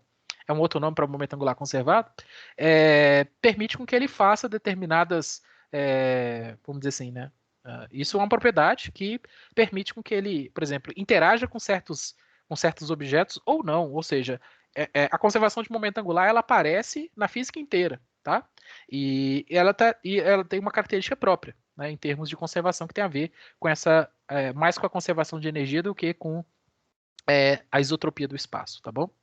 Então, tô falando isso tudo, né? Isso é muito técnico, mas é só para dizer, né, que a gente está esbarrando aqui em conceitos que são um pouquinho maiores do que as leis de Newton, que são um pouquinho maiores do que movimento, tá bom? Mas enfim, voltando aqui a falar, vale de novo a mesma regra, tudo bem? Se você não tem torque externo, o momento angular tem que permanecer constante. Então dá para você imaginar aquelas mesmas situações de conservação que são exercícios típicos dessa área. Um deles, né, que você pode imaginar, é esse exemplo do aluno que gira, né? A gente não está no laboratório nem na sala de aula, mas, bom, se cada um de vocês tiver uma cadeira giratória em casa, igual eu tenho essa daqui, ó, que não dá para ver porque a câmera fica sumindo com ela, dá para você fazer esse experimento agora, se você quiser, tá? Como é que é isso aí, professor? É o seguinte, se não tem nenhum torque externo agindo sobre você, ou seja, se ninguém está te empurrando, né, você vai ter que, obviamente, colocar um torque para você começar a girar. Né? Você coloca seu pé no chão e empurra a cadeira para o lado. Aí, na hora que você empurra essa cadeira, você, né, exerceu uma força, uma certa distância, fez um torque em relação ao eixo de rotação, que é normalmente onde você está sentado em cima. Você está sentado em cima do eixo de rotação. Beleza. Quando você varia o seu momento de inércia, e como é que você faz para variar seu momento de inércia? Né? Você muda a distribuição de massa em torno do eixo de rotação. Então significa que, por exemplo, se você esticar seus braços ou esticar suas pernas, você está afastando a massa do eixo de rotação, que é o centro. Né? Então, se você junta seus braços, você vai ter um momento de inércia menor do que com seus braços esticados, igual vocês viram na tarefa 6.1 que vocês tinham que fazer. Tá? Então, se você estica o braço e afasta a massa, né, das pernas é mais, né? Porque tem mais massa nas pernas. Né, então, se você está girando e você estica as pernas, você vai automaticamente diminuir de velocidade. Mas que mágica que é essa? Não tem mágica nenhuma. É que como né, o fato de você mover os seus braços, suas pernas, não é uma força externa, não é um torque externo. Então isso significa que o momento angular, que é a velocidade de giro que você tinha inicialmente, ela tem que se conservar. Né? Na verdade, o momento tem que se conservar. Então, se o I sobe, a velocidade tem que diminuir. E se você encolhe os braços, encolhe as pernas, é igual a bailarina girando, tá, gente? Se você encolhe os braços, encolhe as pernas, o que vai acontecer com você? Você vai voltar a girar mais rápido, tá bom? Então, por exemplo, patins no gelo, né, ou situações de baixo atrito, você consegue perceber bastante bem assim, a conservação do momento angular, certo? Como é que é aquele negócio? É plié, não? É GT, né? Aquele giro da bailarina. Então, quer dizer, né, são coisas aí né, física também é cultura, né? Você vai ter que. Você pode observar aí quando você estiver vendo uma peça, né, de dança da bailarina, porque ela coloca num ponto de contato, que ela fica com o pé, sabe Deus como, né? Em pé, em cima de um ponto de contato e gira em torno daquele ponto. Então o eixo de rotação dela fica em cima do pé dela. Pirueta. Então quando ela vai fazer a pirueta dela, mas se ela estica as pernas, ela vai girar mais devagar do que quando ela comprime as pernas. Então ela faz aquele plié no ar mesmo, né? Junta as pernas, ela vai girar mais rápido. Então é isso aí. Né? Então enfim, conservação de momento angular. Bom, né, se você tiver uma cadeira de escritório na sua casa, você consegue fazer esse teste. Né? Um outro teste legal é o da roda de bicicleta. E você vai ver, tem vídeos no YouTube, né? Eu não sei se eu coloquei algum lá no Cigar, mas são coisas aí que dá pra gente ver por aí, né? É até legal. Eu acho que o último exercício vem por agora. Assim, então, eu acho que isso aí é o resto da tabela, né, para mostrar para vocês as relações entre os momentos, né, as definições, e tudo é mais ou menos análogo, né? Você passa a ter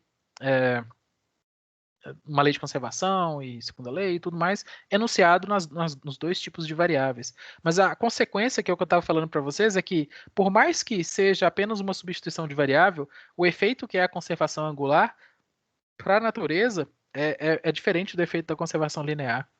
E isso, aqui em mecânica, não parece tão evidente, mas nas outras áreas, como física quântica e até eletricidade mesmo, você consegue perceber que essas conservações representam coisas bem diferentes.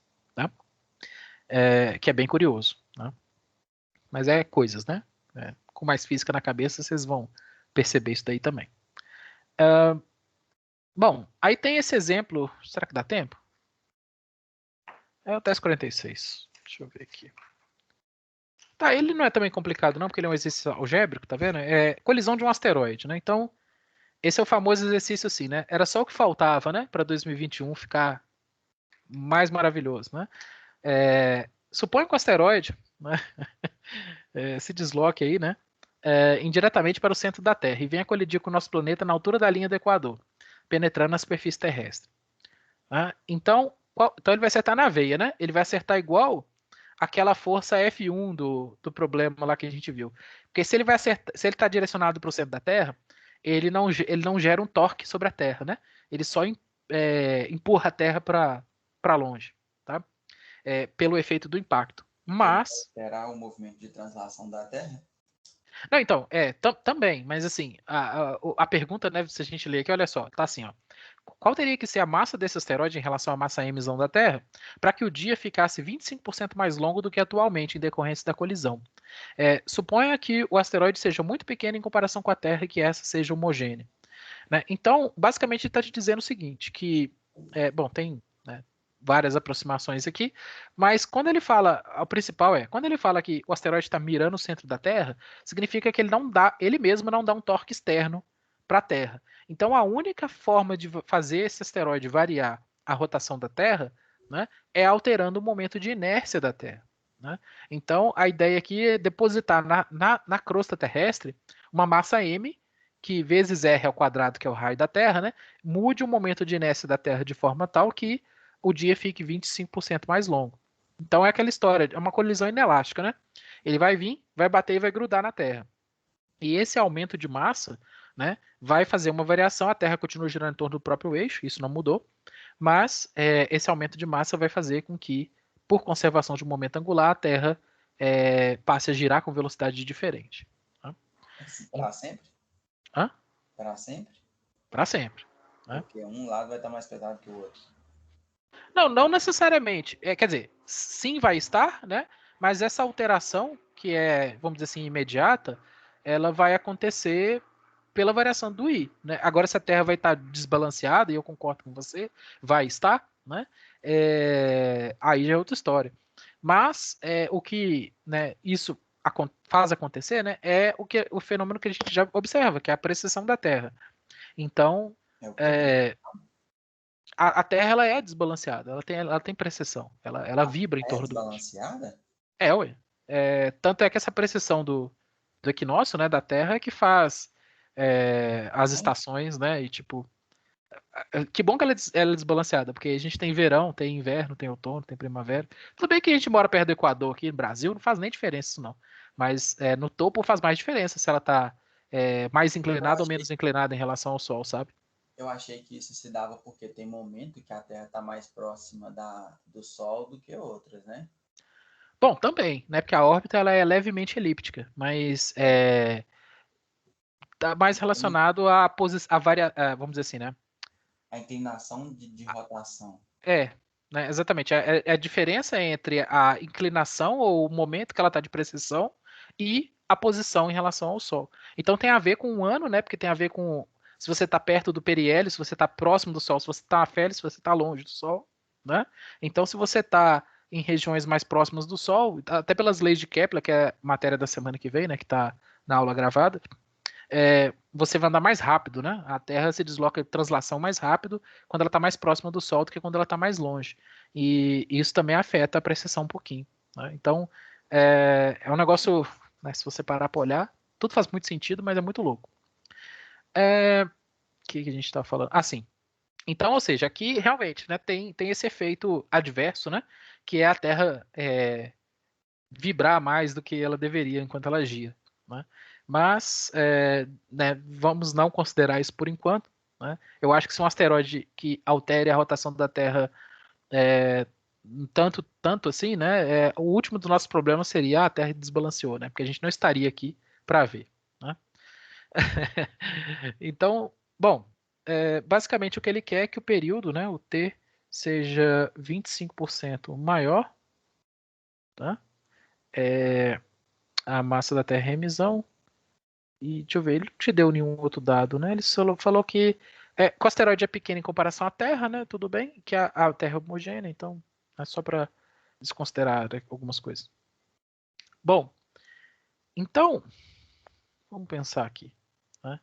A pergunta é quanto que vale Mzinho, né? Qual que é a massa do asteroide?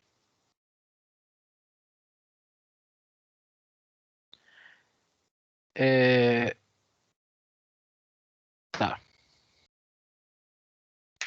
Deixa eu ir pro meu slide, minha papel aqui. Então, né, esse é o outro exercício. Então, daqui para baixo. Então, essencialmente, ele te deu aí a massa da Terra, né? É um valor conhecido, mas ele só chamou de emisão. E ele falou o seguinte, né? Que o que vai acontecer? Você tem dois instantes. O instante inicial é a Terra, tá todo mundo aqui feliz, e o asteroide está chegando. Tá?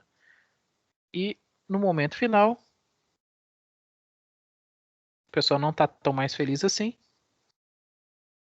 mas, né? Então você tem aqui um certo I inicial, aqui você tem um certo I final. Desculpa, certo ômega inicial, um certo ômega final. E tudo bem, também, né? Momento de inércia inicial e momento de inércia final. Então, se você imaginar que o impacto, nas condições que aconteceram, né, não gerou torque, porque ele foi na direção do centro da Terra, né, ou seja, ele bateu no Equador, ele bateu essa linha de impacto aqui, passa pelo centro do eixo de rotação. Então, como ela não deu nenhum peteleco na Terra, o momento se conservou. Né? Então, se o momento angular se conservou, né, o momento inicial tem que ser igual ao momento final. Então vira o exercício da cadeira, né? Que I ômega inicial é igual a I ômega final. E ômega, né, a velocidade de rotação da Terra, tem a ver com o período, né? Ou seja, a gente sabe que a Terra ela dá uma volta 2π a cada 24 horas, né? A cada certo T aqui, tá bom? Então quando ele te pergunta que ele quer que um T 25% maior, o que ele está querendo? Ele está querendo que a Terra gire mais rápido, não é isso? Ou mais devagar? Peraí. Não, T maior significa ômega menor, é isso mesmo, né? Ele quer que a Terra gire mais devagar. Então o ômega inicial vai ter um certo período inicial que é 24 horas, né? E o ômega final vai ser 25% maior, então aqui vai ser 1,25T, né? Que isso vai dar um dia de quantas horas? 5 vezes 24, 30 horas. Igual o Itaú, então. Então, 30 horas. Beleza. Né? Então, o seu ômega F vai ser menor, né? Vai ser uma rotação aí um tanto diferente. Perfeito. Tá, eu achei que era alguém que tinha me chamado aqui, mas não foi, não. Então, para eu descobrir a massa do asteroide, né, e pensando que ele se aloja aqui, e que a distância até aqui é o raio da Terra, que é conhecido, então vai ser um certo mr2 a mais, né, no momento de inércia, e ele quer saber que fração desse m aqui é igual ao mzão. Vamos fazer essa conta. Eu acho que o negócio aqui como é algébrico, né? Você tem que ir substituindo para ver até que horas que vai ficar bom o negócio, né? Mas se você pensar que inicialmente a Terra só tinha o próprio momento dela, né? E estava tudo bem, né? Era a massa da Terra. Ela tem uma distribuição uniforme, né? Distribuição uniforme. Então ele está esperando que a Terra seja uma esfera maciça. Esfera maciça 2/5, né, gente? 2/5 de mr2 vezes ômega i, que é 2π sobre 24, que é o dia inicialmente. Então, isso daqui é o momento angular da Terra no momento, né? No momento, assim, né? Considerando que a Terra é uma esfera rígida e uniforme, e homogênea, né? Que não é o caso. Então, esse i da Terra aqui é um pouquinho melhor, diferente disso daí. Eu só estou na dúvida se é 2/5 ou 2/3. Vocês conferem para mim, fazendo favor? Vou abrir o livro aqui. E o i final vai ser o mesmo, né? Mais o asteroide. Vezes o novo dia, né? Que é 2π sobre 30 agora. Então,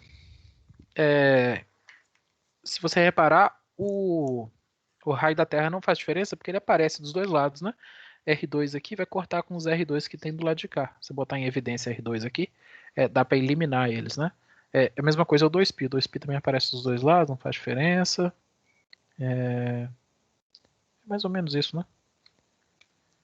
Então, vai ficar 2/5 de m sobre 24, que é igual a... Bom, aí vai ficar 2/5 de m mais mzinho sobre 30. Aí a pergunta, né, era mais assim, né? Qual que é a fração da massa da Terra, né? Tinha um nome assim que eu acho quantos por cento da massa da Terra tem que ter a massa do asteroide, né? Então você quer saber esse mzinho aqui, dá para você dividir tudo por m e você vai ficar com uma fórmula que só tem números, né? Professor. Oi. É 2/5 de mr2 mesmo. Perfeito. Então tá certo. Então vai ser, obrigado.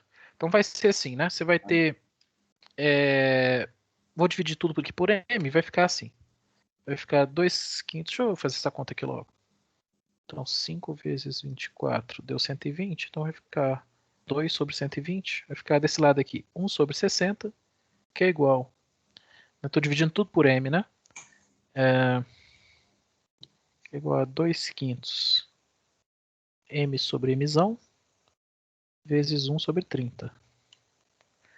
Então, deixa eu ir para outro papel aqui, porque ficou difícil aqui. Então, só terminando essa conta aqui, eu vou pegar esse 30 que está aqui dividindo, vai passar para o outro lado multiplicando, vai ficar 30 sobre 60, né? Que é igual a 2/5 mais m sobre m. Então, m sobre m, que é o que eu quero saber, passo 2/5 para o outro lado, aqui vai ficar meio, né? 30 sobre 60 é meio. Então, vai ser meio menos 2/5. Então, vai ficar, Jesus, 10 menos 4 sobre 10, né?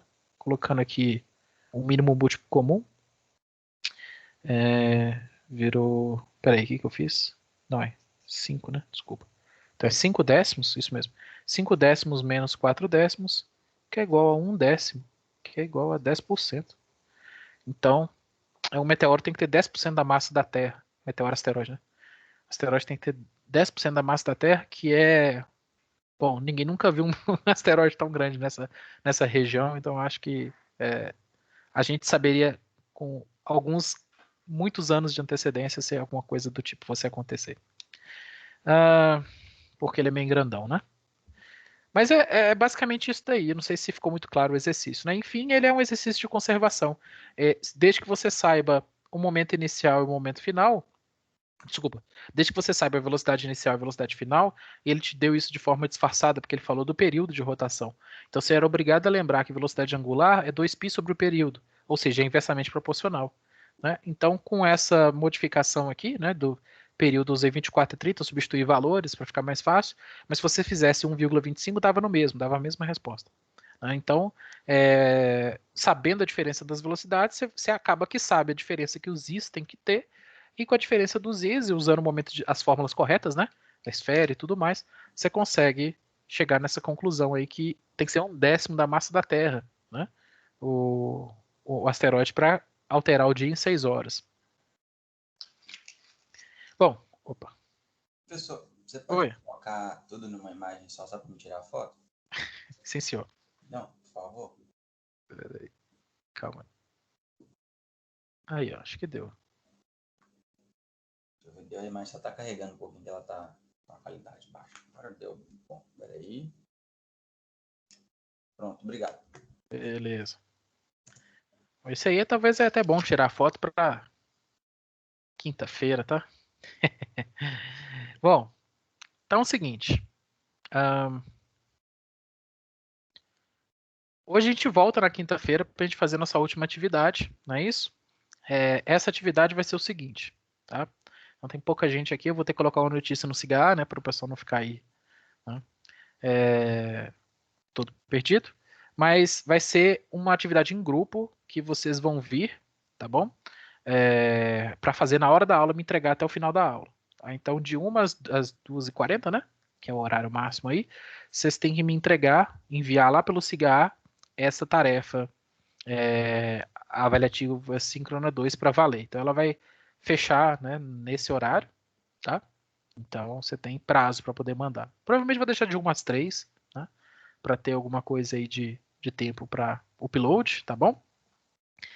E é isso. Então, basicamente vai funcionar da seguinte forma: vai ser em grupo e a gente vai se dividir, né? Vocês vão. Deixa eu projetar aqui, acho que eu consigo mostrar para vocês.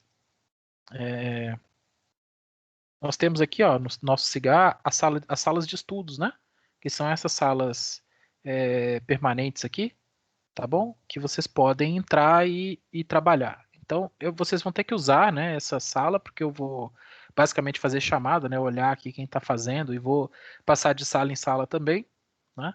Então, vai ser em grupo, né? E nesse grupo vai ser o seguinte: vocês vão ter que é, vai ser assim, proporcional. Então, é grupos de 3 a 5 alunos. Recomendável é que seja de 3, tá? Ou 4 no máximo. Por quê? Porque com 3 alunos, vocês vão ter que fazer 3 exercícios de uma lista de 10 ou 12, não sei, vocês vão ter que escolher 3 para fazer e me entregar. Se vocês forem 4, vocês vão ter que escolher 4 para me entregar. Se vocês forem 5, vocês vão ter que escolher 5 para me entregar.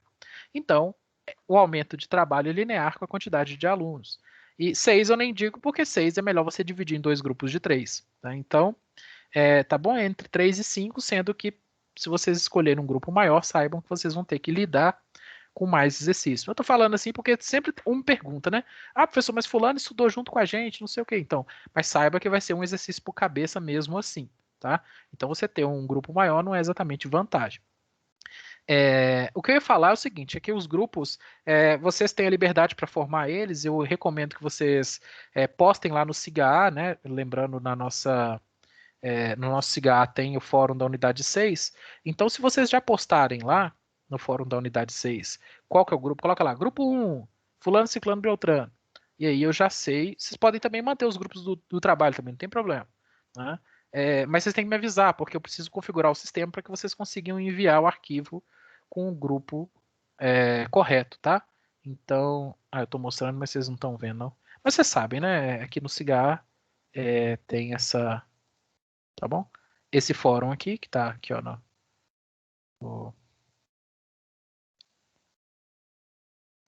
unidade... Nossa, muita coisa, né? Unidade 6, a gente tem aqui, né, tá vendo a seleção de problemas, né? Isso vai ser para quando mesmo, professor? Isso aí que você vai fazer isso aí? Vai ser na quinta-feira agora. Agora? Agora. Mas agora não é a prova? Então, a prova vai ser em grupo, é isso que eu tô falando. Né? Ah, tá. Não vai ser igual aquela que foi a turma inteira, não? Não, vai ser grupos mesmo. É separado agora. Tá? Ah, tá. Então, vocês vão postar aqui para mim, grupo 1, etc, etc, porque aí eu vou separar vocês naquelas salas e vocês vão ter o tempo ali para fazer os exercícios, tá bom?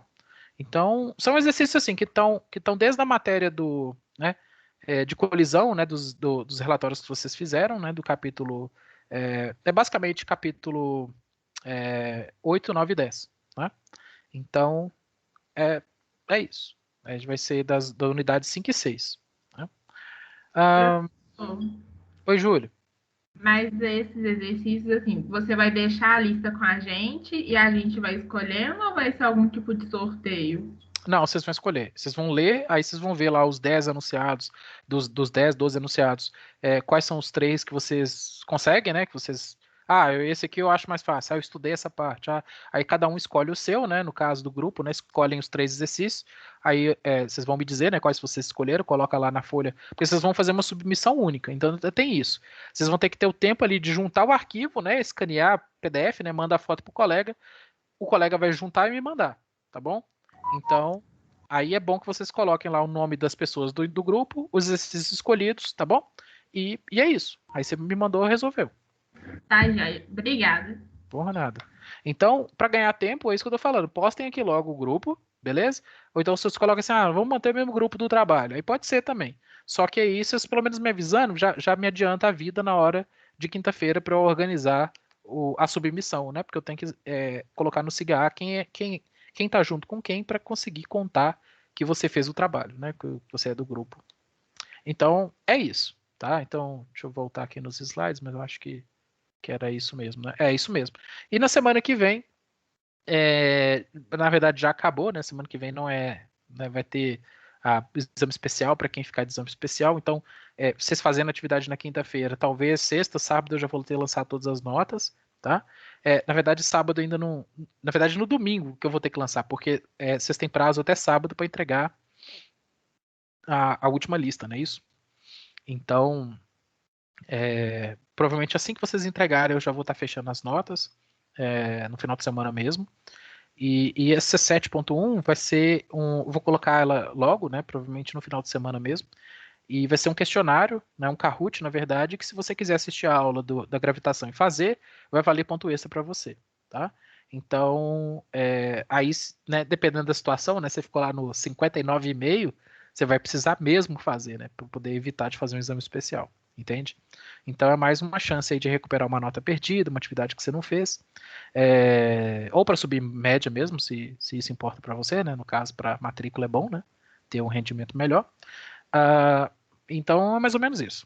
Então fica também essa tarefa aí para a semana que vem. Ela não vai ter um prazo tão elástico, né? Porque vai até o final do último dia de lançamento, que eu acho que é quarta-feira. É um dia que é um feriado, né? Eu não sei, peraí. Acho que eu tô confundindo as duas. Não, é isso mesmo, né? Quarta-feira que vem, 21, é feriado. Eu acho que depois disso já não tem mais aula. Então a tarefa eu vou ter que colocar ela logo. Acho que eu vou colocar ela amanhã, tá bom? Para ficar justo com as duas turmas. Amanhã eu coloco a 7.1, dia 14, ela vai do dia 14 até o dia 20. Porque aí fica 7 dias para vocês fazerem também. Faz sentido? Então vamos fazer assim. Já libero a 7.1 amanhã. E a gente não tem problemas com o calendário. Bom, pessoal, boa tarde, então. Né? Fica assim e a gente vai se falando. Qualquer coisa vocês me mandam mensagem. Ajuda muito, né? Vocês já separarem lá os grupos, igual eu falei. Vocês ganham tempo, né? Para já ir trabalhando e né? Assim, não são exercícios nada muito além do que a gente já fez aqui hoje ou que vocês já viram nas listas de exercício. É um padrão livro mesmo. Mas obviamente eu selecionei uns que não são do livro, uns que são mais caprichados um pouquinho, tá bom? que seriam como se fossem questões de prova, mas não é lá uma prova tão... Tem mãos levantadas? Vocês querem perguntar? Aline, Camilo? Gostaria. Você consegue me ouvir, professor? Tô te ouvindo, Aline. Boa Pode falar. tarde. Eu queria saber sobre o próximo semestre, né, de Física Experimental, que vai abrir matrícula, se você recomendaria fazer, porque eu não sei se necessitaria de laboratório, né, na maioria das aulas. Aí gostaria de saber a sua opinião. É o seguinte, eu estou envolvido com Física Experimental, eu vou dar aula de Física Experimental semestre que vem, né, tanto da 1 quanto da 2, e assim, ela vai ser toda remota, né, a gente não vai lá presencialmente, tá? Então, assim, só daí já é, obviamente, uma perda, porque o laboratório é uma experiência, né? Só que a gente vai tentar, pelo menos assim, a tentativa que a gente está tentando em termos de planejamento didático é de manter as competências, né? De que você ainda seja capaz de escrever os relatórios, entender os fenômenos, trabalhar com simulações, experimentos caseiros, tipo da bolinha que vocês fizeram. Então, seria uma coisa assim, um combinado de coisas que, de certa forma, possa mostrar, e vídeos, né? Obviamente, muitos vídeos, que mostre também um pouco do lado do experimental. Então, eu recomendo fazer assim, naquela situação. Você vai me dizer, vai dar certo? A gente só vai saber no outro semestre, né? Ou seja, eu tô trabalhando para isso, quer dizer, eu vou fazer um programa e eu acho que vai ficar legal, né? Então, assim, se você me perguntar, vai dar certo? Eu não sei, né? Porque é uma experiência nova, mas eu acho que vocês deveriam sim, né? Eu acho que por duas questões. Uma, para atrasar o curso, né? Ou seja, se você tem a chance de fazer a matrícula regular, né? É melhor que você, bom, faça, né? Obviamente, os coordenadores de curso e todo mundo está meio que sabendo que, né, perder prática é um problema. E que, né, no ensino híbrido depois, né, que vier desse remoto, se é que vai, como é que vai ser, é muito aéreo ainda, né? Será que um dia a gente vai poder juntar e queimar todas as máscaras e ficar livre disso e voltar para o laboratório normalmente? Não sei, né? Então, até a gente ter certeza dessas coisas, não dá para planejar muito, mas o que eu sei é que os coordenadores já estão cientes que, né, os alunos perdendo prática, eles vão ter que recuperar de alguma forma. Então, né, pode ser que no futuro também lancem outras disciplinas ou alguma coisa, né, diferente para dar aos alunos a chance de fazer os laboratórios presencialmente também. Então, eu acho que eu já escutei mais de um coordenador falando disso, então eu não acho que assim, vocês vão ficar desassistidos nesse sentido, né? Eu acho que a gente tem que fazer o que a gente consegue fazer agora, né? Na verdade é essa. E o que a gente consegue fazer agora, infelizmente, né, não é tão legal quanto presencial, mas a gente vai fazer o possível. Tomara que dê certo, né? Assim, certeza mesmo vai ser só no semestre seguinte, que eu vou passar por um semestre e eu vou conseguir te dar detalhes. Olha, não é bem assim e tal. Ou então eu vou falar, olha, faz porque é legal. Agora, no momento, eu não consigo dizer muito, porque nem eu sei. Entendi. Tranquilo, mas obrigada. É bom saber que é com você, porque a gente já tem essa experiência aqui de saber como é a sua dinâmica. Aí, muito obrigada por me responder. Por nada, beleza. Né? Eu tô com algumas turmas, né? Tem vários professores dando essa matéria. As minhas turmas são as primeiras, se eu não me engano. Acho que é a 1 e a 2. Não sei se assim, porque as experimentais são mistas, né? Então ela não está associada a um curso. Então eu não sei se eu vou pegar. Vocês são maioria da ambiental, eu não sei se eu vou pegar a turma da ambiental, porque é misto mesmo, sabe? Entendi. Mas assim, vai dos horários que estão na grade. Então, pode ser que, né, por exemplo, meus horários não são os mesmos agora, que eu estou dando aula segunda, quarta e sexta. Mas sexta-feira eu sempre pegava alunos da computação, porque era o buraco que eles tinham no horário, entende? Então, acaba que, por mais que a turma era mista, tinha lá um aluno da elétrica, aluno de outro, mas a maioria era da computação. Então, eu não sei como é que tá a grade de vocês, porque aí para mim já fica muito complicado de saber. Mas se, por acaso, né, a turma de vocês tiver aquele buraco na segunda tarde ou na quarta tarde, que são, eu acho, os dias que eu tenho experimental 1, aí provavelmente vocês vão cair na minha turma mesmo. Né? Entendi, obrigada, muito obrigada. Por nada. Oi, Camila.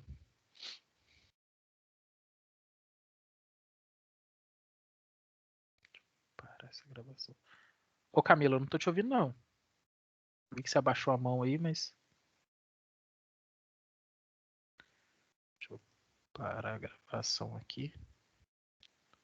Que agora já não é mais aula, né? Despedir de vocês de novo.